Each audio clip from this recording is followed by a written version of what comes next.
New Garia থেকে বিমানবন্দর, এবার কি সত্যিই চালু হচ্ছে সম্পূর্ণ মেট্রো রুট? অবশেষে কাটছে জট, এবার আরো বাড়ছে কলকাতা মেট্রোর গতি।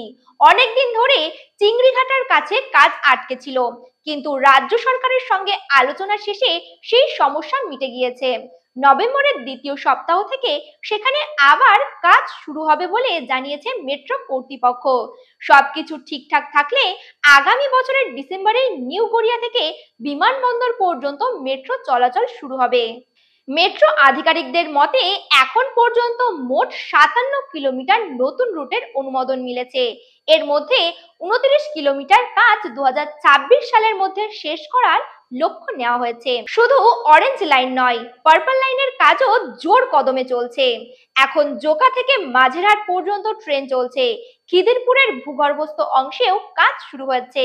লক্ষ্য 2029 সালের মধ্যে পুরো লাইন চালু করা।